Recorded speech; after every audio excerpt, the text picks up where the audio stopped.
Nous sommes au petit matin dans la ville de Volgograd, sur la rive droite du fleuve Volga, comme son nom l'indique.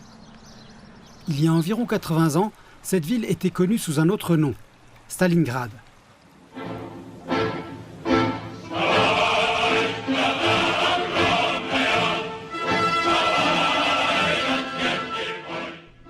C'est ici que s'est sans doute déroulée la plus grande bataille de l'histoire de l'humanité. Pendant certaines périodes de cette grande bataille, jusqu'à 2 millions de personnes, jusqu'à 2000 chars, 2000 avions et jusqu'à 26 000 canons et mortiers ont participé des deux côtés. Les opérations militaires se sont déroulées sur une zone de plus de 100 000 km². Elle a duré 7 mois, de juillet 1942 à février 1943. Se terminant par une défaite écrasante des armées allemandes.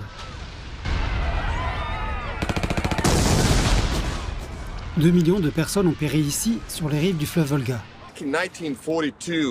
En 1942, le fleuve Volga était une bouée de sauvetage pour la ville assiégée de Stalingrad.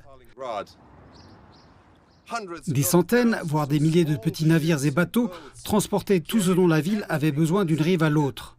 Munitions, armes, fusils, combattants. Pour de nombreuses personnes qui entreprenaient ce périple, c'était un voyage sans retour.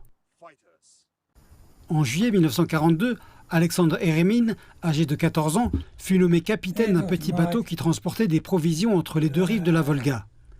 Il n'y avait personne de plus âgé que lui pour accomplir cette tâche. Alexandre a maintenant 95 ans, mais se souvient encore très bien de certaines des horreurs de cette époque.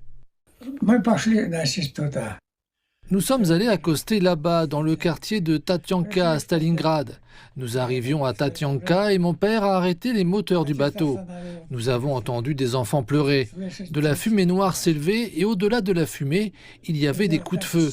Lorsque la fumée noire s'est dissipée, nous avons vu un bateau arriver. Pas de rame, des personnes âgées à l'intérieur, des enfants pleuraient. 2 d'entre eux essayaient de pagayer avec leurs mains, l'un s'accrochait d'un côté du bateau et l'autre de l'autre côté. Tout ce qui se passait à l'époque sur le champ de bataille était visible depuis cette colline, Mameev Kurgan. C'est ici que des centaines de milliers de soldats ont péri lorsque la colline passait d'un camp à l'autre, entre les Allemands et les Soviétiques, d'innombrables fois. Mameev Kurgan abrite aujourd'hui l'installation La Mère Patrie, l'une des plus grandes statues du monde. Des milliers de personnes visitent ce complexe mémorial chaque jour. À la veille du défilé du 9 mai, il y avait encore plus de monde que d'habitude. Plus bas, au centre-ville, des habitants se rassemblaient pour une répétition du défilé militaire du 9 mai. Il est très difficile d'imaginer un endroit plus approprié pour que la Russie célèbre le 80e anniversaire de la fin de la Seconde Guerre mondiale en Europe que Volgograd, anciennement Stalingrad. Fierté, souvenir et détermination se lisaient facilement sur les visages des gens. L'apparence actuelle de la ville est l'une des raisons de cette fierté. À l'époque, pas un seul bâtiment n'avait été épargné par la guerre dévastatrice. Immédiatement après la bataille de Stalingrad, en fait 2 mois plus tard, le gouvernement avait déjà adopté une résolution sur la restauration de Stalingrad.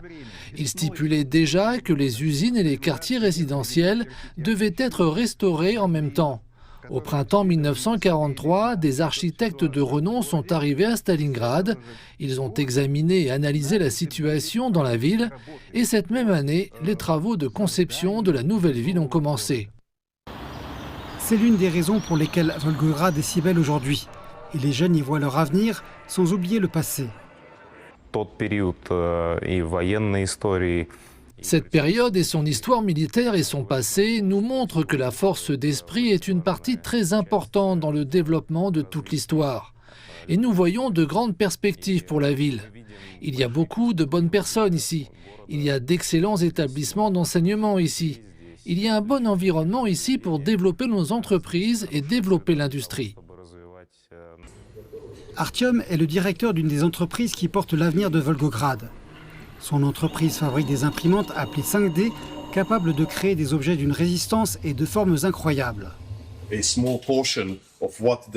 Une petite partie de ce que leurs imprimantes peuvent réellement fabriquer va de minuscules détails délicats comme celui-ci à des pièces industrielles très complexes comme celle-ci, en passant par cette boule plastique 3D extrêmement légère. Artyom, son entreprise et Volgograd sont des preuves de la résilience humaine. Ils se sont relevés des cendres d'une ville détruite et une nouvelle génération y a insufflé un souffle de vie nouveau.